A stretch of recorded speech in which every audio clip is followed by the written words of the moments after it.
Assalamualaikum warahmatullahi wabarakatuh. Halo anak-anak semua. Hari ini kita akan belajar tema 1, subtema 3, pembelajaran ke-6. Sudah siap ya untuk belajar hari ini? Kalau sudah siap, yuk kita mulai belajarnya. Di hadapan kalian ada seorang anak yang merasa lehernya kaku karena salah posisi ketika tidur.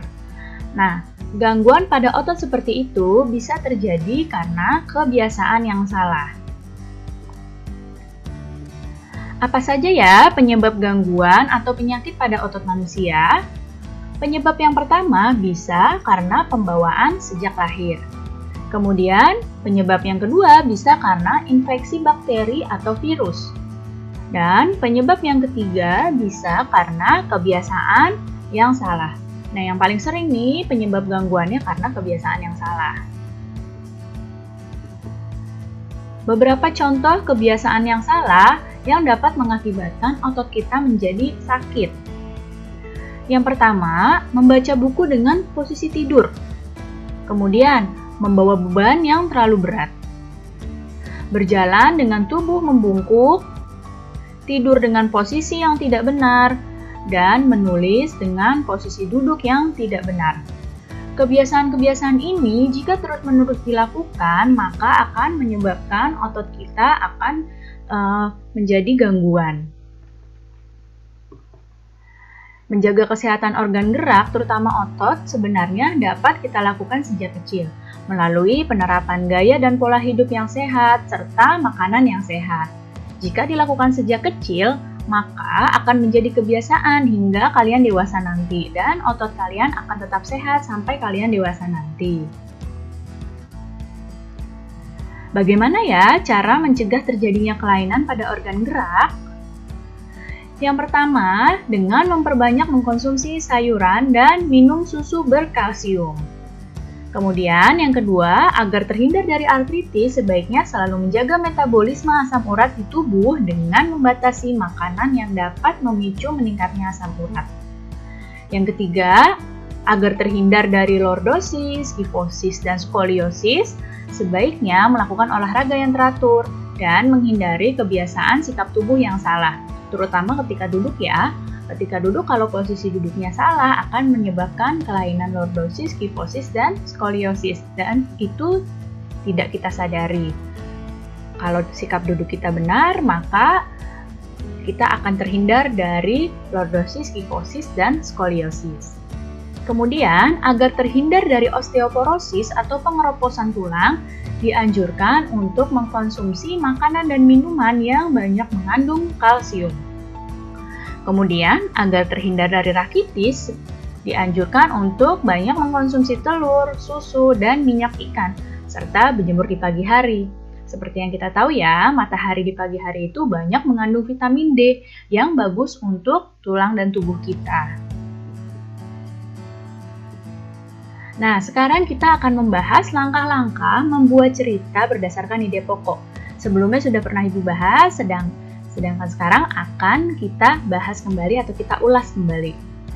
Yang pertama, langkahnya adalah menentukan topik dari cerita yang akan kita buat. Apa topiknya yang mau ditulis apa? Kemudian, setelah menentukan topik, kita menentukan ide pokok dari cerita tersebut.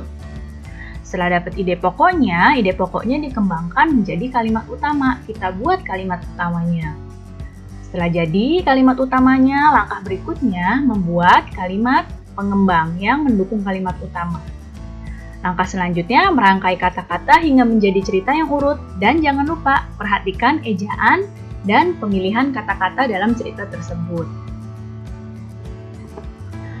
Kemudian tentang komik. Kemarin kita sudah membahas ya tentang komik. Nah, bagaimana cara membuat komik seperti gambar di samping?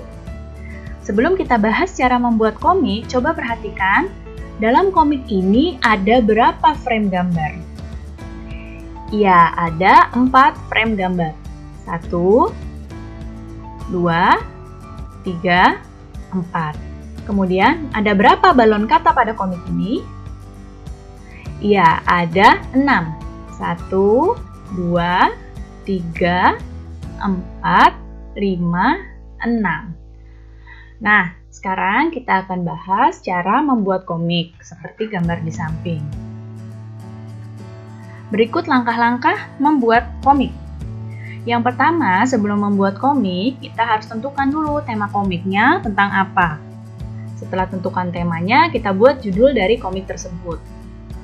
Setelah menentukan tema dan judulnya, baru kita membuat sketsa.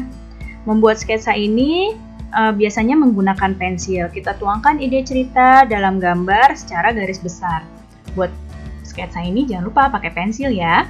Baru setelah membuat sketsa, masuk tahap memberikan tinta. Yaitu di sini penegasan garis sketsa dengan menggunakan tinta. Tadi kan tintanya masih pakai pensil. Pemberian tinta untuk penegasan garisnya bisa dengan menggunakan pulpen untuk menggambar atau dengan spidol. Kemudian setelah ditebeli, sudah diberi tinta, kita lanjutkan dengan memberi warna. Nah, pemberian warna ini dapat dilakukan dalam dua tampilan. Bisa dengan banyak warna, bisa juga dengan hitam putih. Nah, yang terakhir setelah diberi warna, baru membuat teksnya. Membuat teks pada komik ini ditulis dalam balon kata ya, di dekat gambar si tokoh tadi. Jadi, teks ini ditulisnya dalam balon-balon kata. Baik, cukup sekian ya penjelasan Ibu kali ini. Mudah-mudahan kalian dapat paham dan mengerti. Sampai jumpa anak-anakku semua. Terima kasih. Wassalamualaikum warahmatullahi wabarakatuh.